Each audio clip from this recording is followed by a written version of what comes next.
Hello mga ka-London! Loan dito, loan doon.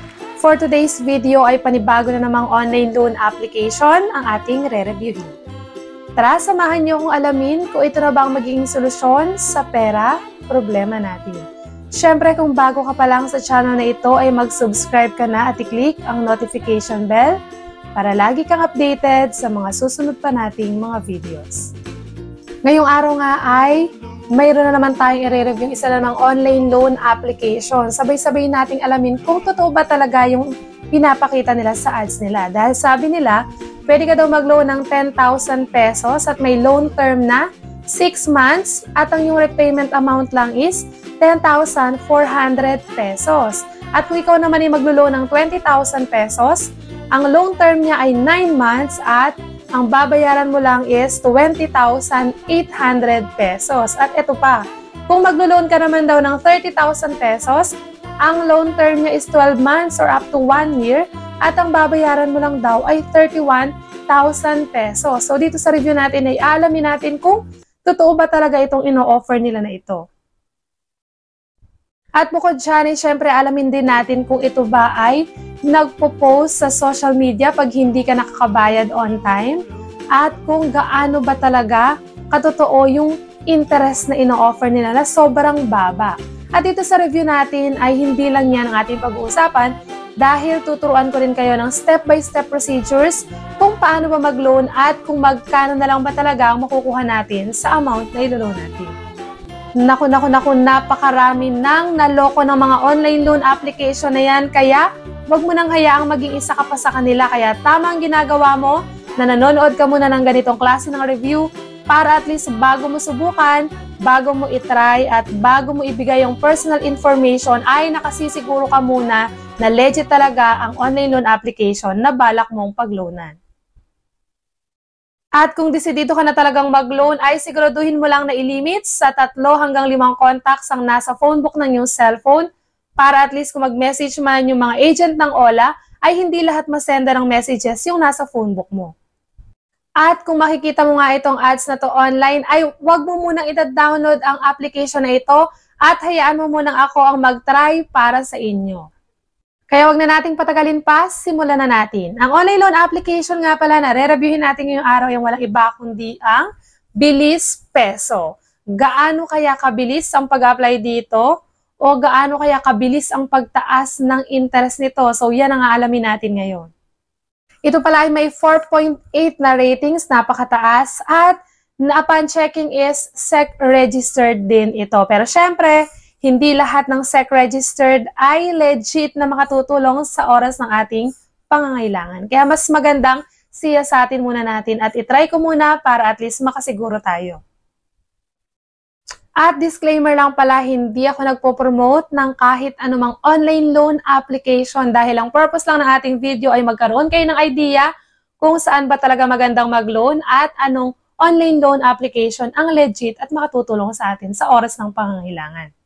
At pagka-download ko nga sa application ay eto agad ang lumabas. So kanina sabi is maximum loan amount is up to 30,000 pesos lang. Pero dito, kung makikita ninyo is umabot na siya ng 100,000 pesos. At ang loan term niya is 91 days at meron siyang 0.05% interest per day. At i-apply na agad natin yan. So syempre para makapag-sign in tayo is ilalagay natin ang ating mobile number and then para makapag-send sila ng verification code. After nyan, mag-login agad tayo. And after natin makapag-login is nabago na nga agad yung amount. So hindi ko alam kung nagkamali ba o nadagdagan lang ba ng isang zero kaya umabot ng 100,000 pesos. Pero dito, eto nga, 10,000 pesos na lang ang ating maximum loan amount. At hindi naman nabago yung 91 days na loan term at yung 0.05% per day na interest rate.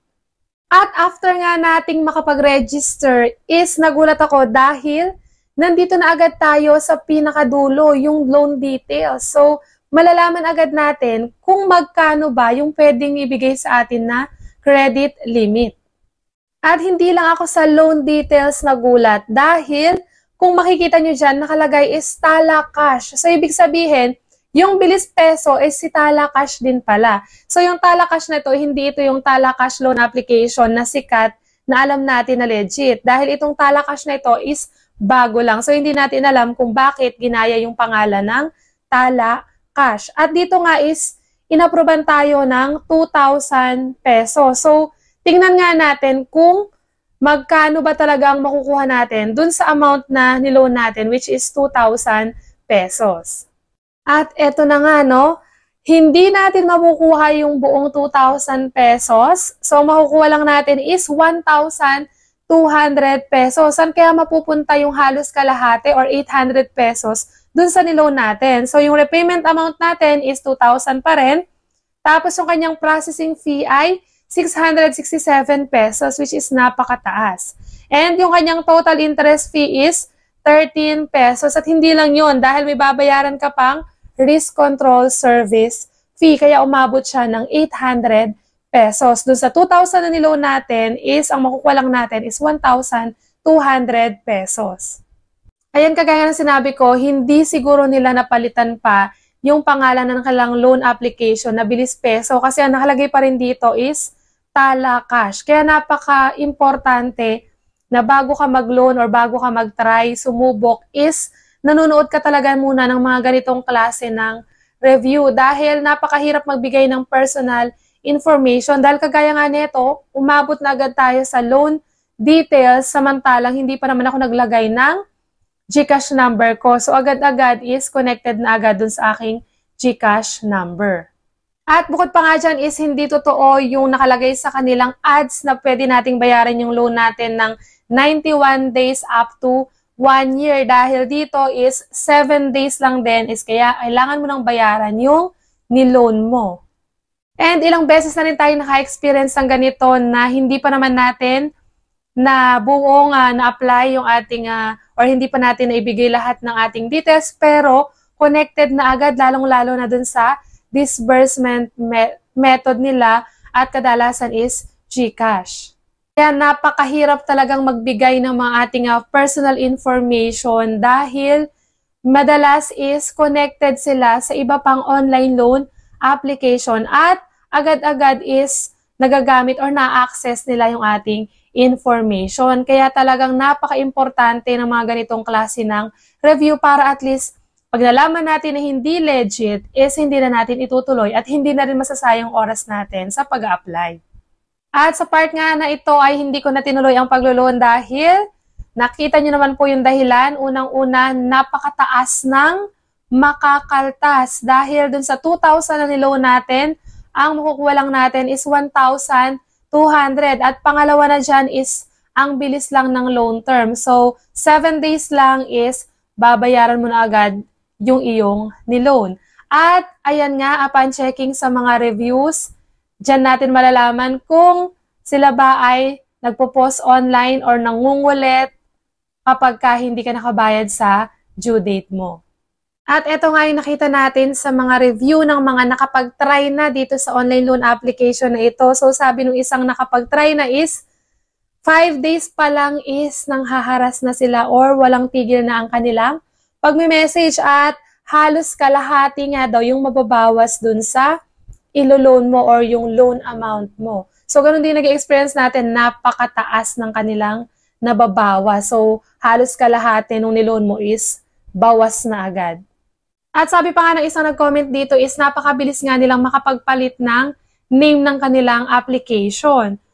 And wag na wag tayong magbabase sa nakikita nating reviews dahil madalas, ang pinapagawa kasi ng mga online loan application na yan is pare-reviewin ka muna nila. At huwag mo ilalagay yung mataas na review, lalo na at hindi mo pa naman na-try. Kasi yung ibang mga tao na gusto mag-try niyan is tumitingin lang sila sa review. Ngayon, after niyan, dun mo pa lang talaga malalaman kung totoo o hindi yung ibinibigay nilang mataas na ratings. At dito na nga natatapos ang ating review sa Bilis Peso na Tala Cash din. Ang dating pangalan niya is Tala Cash. So, I hope na natulungan ko kayo na at least makita or ma-check muna natin kung ano ba talaga yung ino-offer, kung totoo ba talaga yung pinapakita nila sa kanilang ads. At yan napatunayan natin na napakalaki talaga ng mababawas sa loan amount mo at napakabilis lang ng kanilang loan term. Pero syempre, ang desisyon ay nasa sa inyo pa rin. Kung nangangailangan pa kayo ng pera ngayong araw at talagang need na need nyo is, nasa inyo na yung desisyon kung itutuloy nyo pa o hindi. Make sure lang kapag ka ikaw ay first time user ay mababayaran mo talaga within 7 days para hindi ka magkaroon ng problema. At dito na nga natatapos. Hanggang sa muli mga ka-London! Bye-bye!